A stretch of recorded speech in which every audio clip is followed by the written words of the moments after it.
After a shaky first season, the Season 2 premiere of The Office changed the show for the better and ensured that it would soon become a hit. Although it's now remembered as a beloved classic, the US remake of The Office wasn't an instant success. The Office Season 1 was met with mixed reviews from critics and low viewership figures. Its biggest mistake was staying too faithful to the original UK series. Ricky Gervais and Stephen Merchant's show was perfect for a British audience, but American audiences have a totally different sensibility. In its first season, the US version of The Office was pretty much a like-for-like adaptation of its predecessor. It had the same low-key tone, the same characterization, the same cynicism, the same excruciating cringe humor, and a lot of the same storylines and dialogue. But none of that worked as well for an American audience as it did for a British audience. As the remake went into its second season, the writers made some key changes that saved the series from failure and allowed it to become a hit. The Office Season 2, Episode 1, The Dundies changed the course of the show. The writers started to make Michael more likable. The Office Season 2, Episode 1, The Dundies, sees Michael hosting an annual awards ceremony called The Dundies at the local Chili's restaurant, honoring his employees for their greatest achievements, ranging from Pam's blindingly white tennis shoes to Kevin's abhorrent work in the men's room. It was the perfect premise for The Office. It's both the exact kind of thing that happens in a mundane workplace and it ties into Michael's penchant for performance. Pam sneaks drinks off other people's tables and gets drunk enough to kiss Jim, while Michael tries to keep the show on track. The Dundies was a major turning point in the writers' approach to The Office. Michael suffers plenty of embarrassment throughout the episode, as he had in all the episodes of Season 1, but crucially, in The Dundies, his employees feel bad for him and rally behind him. In Season 1, it seemed like the employees didn't care about Michael and they were just waiting until 5 o'clock when they could go home.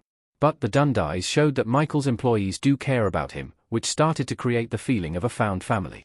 The Dundies is where Michael Scott becomes a more sympathetic character. Michael shows his vulnerable side. Michael singing in The Office. After the mixed response to Season 1, The Office's writing team figured out why it wasn't working. Michael wasn't sympathetic enough. British audiences enjoy laughing at a character like David Brent or Michael Scott, but American audiences want to root for the underdog. The Dundies was the episode where the writers started making a concerted effort to make Michael a more sympathetic character. Throughout most of the Dundies ceremony, the employees are just bored, suffering from second-hand embarrassment, and waiting for the whole thing to end. But in one key scene, their attitude shifts. While Michael is singing a parody version of Elton John's Tiny Dancer, some nearby Chili's patrons start mocking him and throwing things at him. As Michael gets ready to call it a night early, his staff, led by Jim and Pam, cheer him on to keep the show going. Seeing Michael get publicly humiliated made both the audience and the other characters feel bad for him, which started to round him out into a more three-dimensional character. It showed that there was a lot more depth to Michael than it initially seemed. After The Dundies, The Office US was no longer just a remake of the British show. It became a much warmer, sweeter show. Michael and Jan sit in Chili's in The Office. After The Dundies, the US version of The Office evolved into its own show. In its first season, it was a pretty straightforward remake of the original British series, but in Season 2, it morphed into its own thing.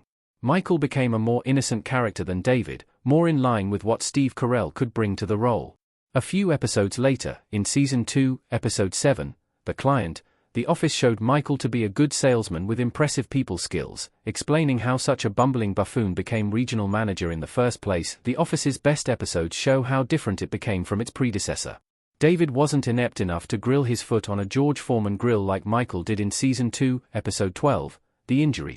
David wasn't selfless enough, or naive enough, to promise college tuition to an entire class of third graders like Michael did in Season 6, Episode 12, Scott's Tots.